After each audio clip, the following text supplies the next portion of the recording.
আসসালামু আলাইকুম নবম ও দশম শ্রেণীর সুপ্রিয় শিক্ষার্থী বন্ধুরা, নভেশন অনলাইন এডুকেশনের আজকের ক্লাসে তোমাদের সাথে আছি আমি কাউসার আহমেদ। আজকে আমরা রসায়ন বিজ্ঞান অধ্যায় 6-এর মোলের ধারণা নিয়ে আলোচনা করব।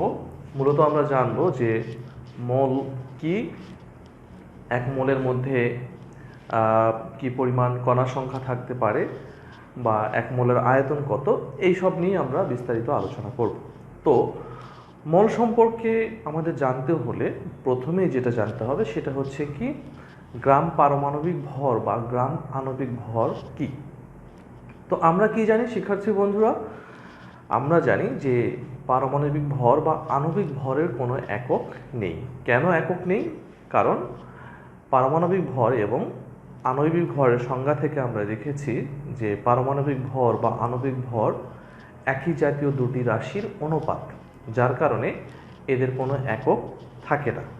কিন্তু যখনই আমরা পারমাণবিক ভর বা আণবিক ভরকে গ্রামে প্রকাশ করব তখন সেটা দ্বারা একটা পরিমাণ বোঝায়। যেমন ধরো যে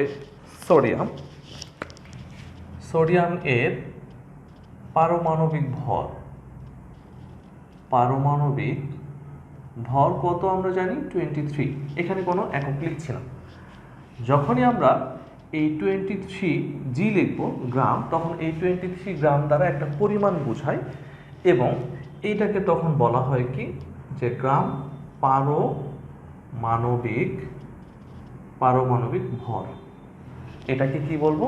গ্রাম পারমাণবিক ভর। ঠিক একইভাবে যদি আমরা কার্বন ডাই অক্সাইডের কথা বলি, তাহলে কার্বন ডাই অক্সাইডের আণবিক ভর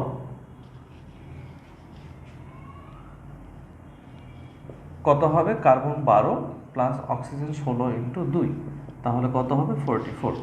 কিন্তু যখনই আমরা এটাকে 44 গ্রাম লিখব তখন এইটা দ্বারাও একটা পরিমাণ বোঝাবে এবং এটাকে তখন কি লিখব? গ্রাম আণবিক ভর।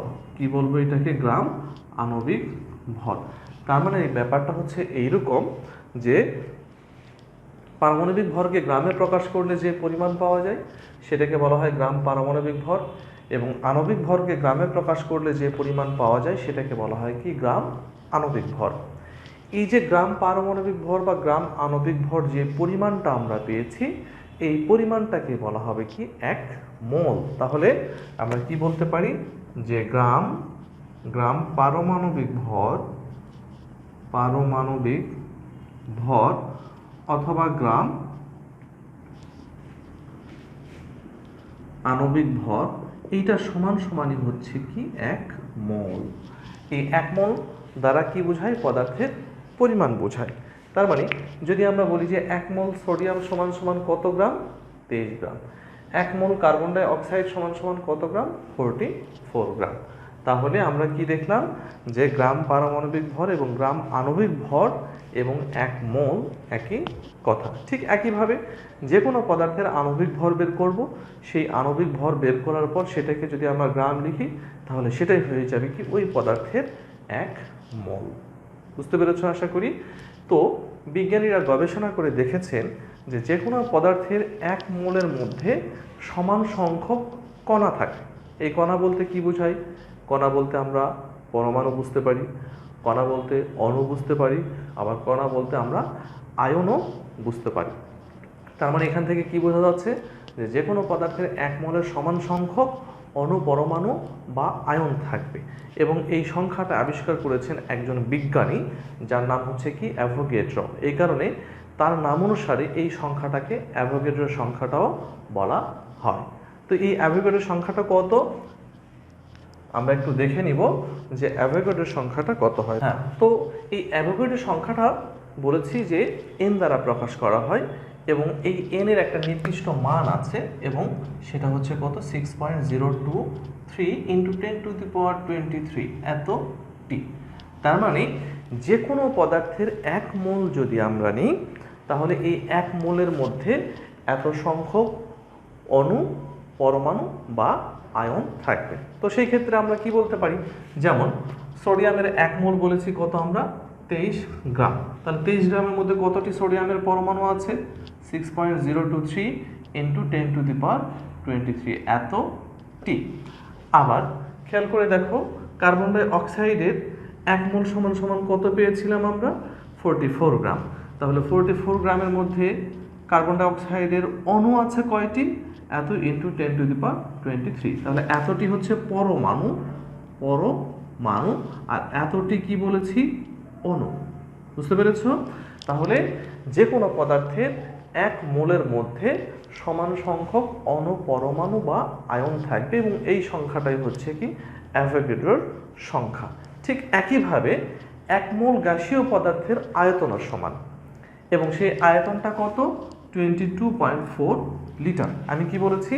যে 1 মোল গ্যাসীয় পদার্থের আয়তনও সমান, কিন্তু যেহেতু এটা গ্যাসীয় পদার্থর একই পরিমাণ গ্যাসীয় পদার্থ, ছোট জায়গায় যখন তুমি রাখবা তখন এটার আয়তন ছোট হবে। আবার ওই গ্যাসীয় পদার্থটিকে যদি তুমি একটা রুমের মধ্যে ছড়িয়ে দাও তাহলে পুরো রুম জুড়েই সে অবস্থান করবে। তার মানে দেখা যাচ্ছে যে একই পরিমাণ গ্যাসীয় পদার্থের আয়তন কখনো কম হচ্ছে, কখনো বেশি হচ্ছে। আবার তাপমাত্রার সাথে সাথেও এর আয়তনের কম বেশি হয়। তো যেহেতু তাপমাত্রা ভেরিয়েশন করছে এখানে, তাহলে আমরা যদি কোনো পদার্থ যেমন কার্বন ডাইঅক্সাইডের 44 গ্রাম নিই, তাহলে এই 44 গ্রামের আয়তন 22.4 লিটার হবে, ঠিক আছে।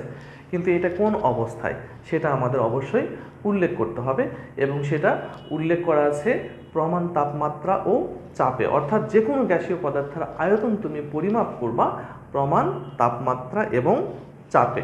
তো এখানে 22.4 লিটার যে আমরা গ্যাসীয় পদার্থের আয়তন পেয়েছি সেটাও প্রমাণ তাপমাত্রা ও চাপে। তাহলে কি লিখব? প্রমাণ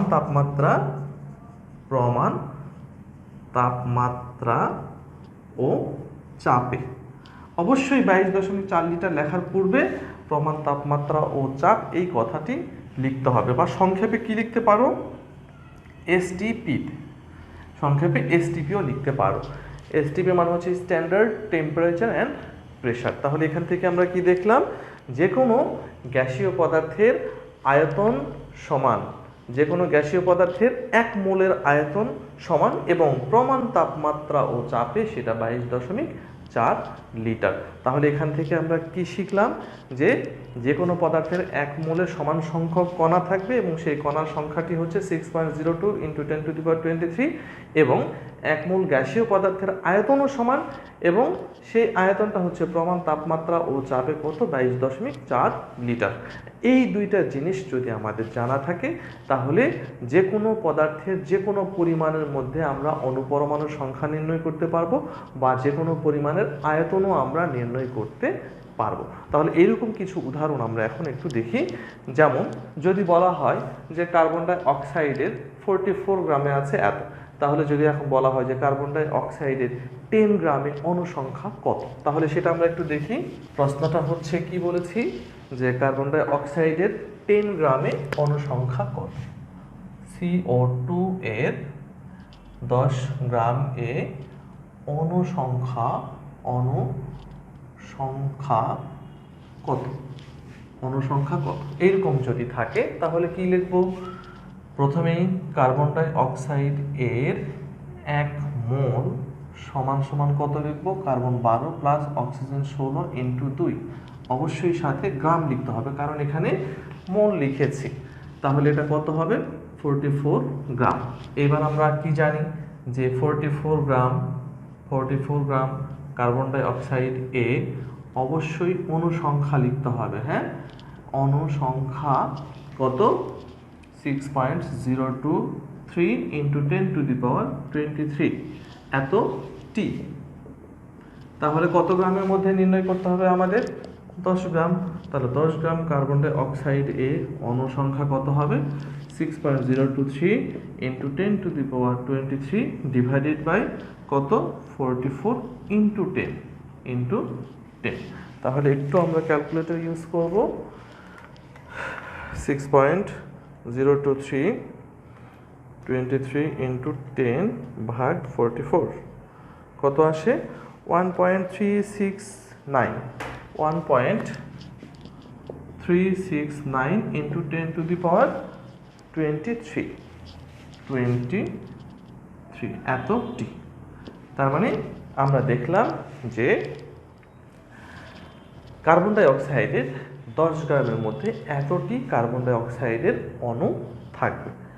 আবার দেখো, যদি এইরকম থাকে যে যৌগ দিয়েছে কিন্তু বলা হচ্ছে পরমাণুর সংখ্যা নির্ণয় করতে, তাহলে সেই ক্ষেত্রে কি করব আমরা সেটা একটু দেখতে চাই। দেখো, যেমন এইরকম যদি থাকে যে সোডিয়াম কার্বনেট দিল, সোডিয়াম কার্বনেট Na2CO3 এত এর 5 গ্রাম এ পরমাণু সংখ্যা নির্ণয় করো। তাহলে কি করব আমরা? প্রথমেই আমাদের সোডিয়াম কার্বনেটের 1 মোল কত সেটা বের করতে হবে।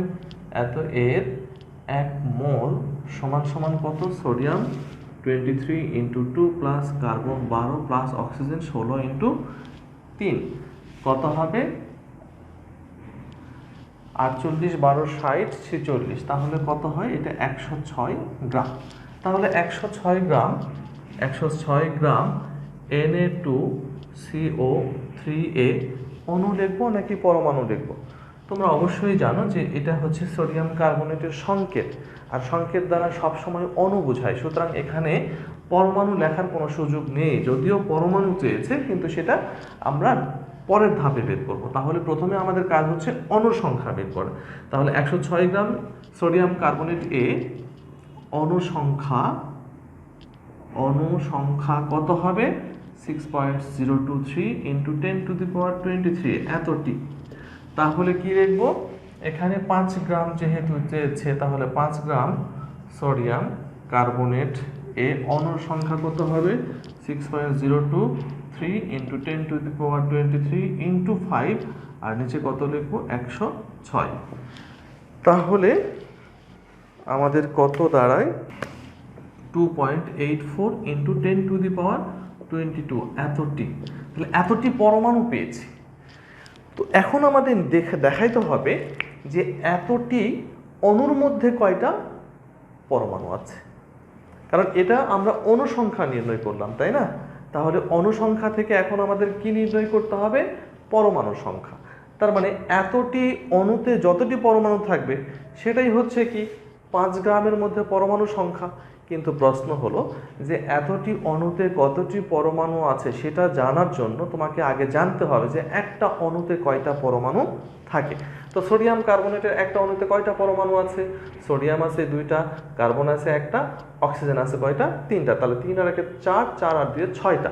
তাহলে সোডিয়াম কার্বনেটের একটা অণুতে পরমাণু আছে 6টি। তাহলে কি লিখবো? যে Na2CO3 এর একটি অণুতে পরমাণু আছে কয়টি? 6টি। অতএব এতটি অণুতে কয়টি? 2.84 × 10⁻22 এতটি অণুতে পরমাণু আছে কত? 6 × 2.84 × 10⁻22। তাহলে কত হবে? আমার এখানে 2.84 22 × কত? 6, তাহলে 1.704 × 10⁻23 এতটি। তাহলে যদি অণু থেকে পরমাণু বের করতে বলে তাহলে তোমার প্রথম কাজ হবে ওই নির্দিষ্ট পরিমাণের মধ্যে কতটি অণু আছে সেটা আগে বের করা, দেন সেই অণু থেকে তুমি পরমাণু নির্ণয় করবা। তাহলে এইভাবে আমরা অণু থেকে পরমাণুর সংখ্যা নির্ণয় করতে পারি। তো শিক্ষার্থী বন্ধুরা, তোমরা আশা করি এই বিষয়গুলো বুঝতে পেরেছো। ইনশাআল্লাহ আগামী ক্লাসে আমরা আরও এই ধরনের উদাহরণের সাহায্যে ব্যাপারগুলো আরও স্পষ্ট করবো ইনশাআল্লাহ। ততক্ষণ পর্যন্ত সবার সুস্বাস্থ্য কামনা করছি। সবাই সুস্থ থাকো, ভালো থাকো। আল্লাহ হাফিজ।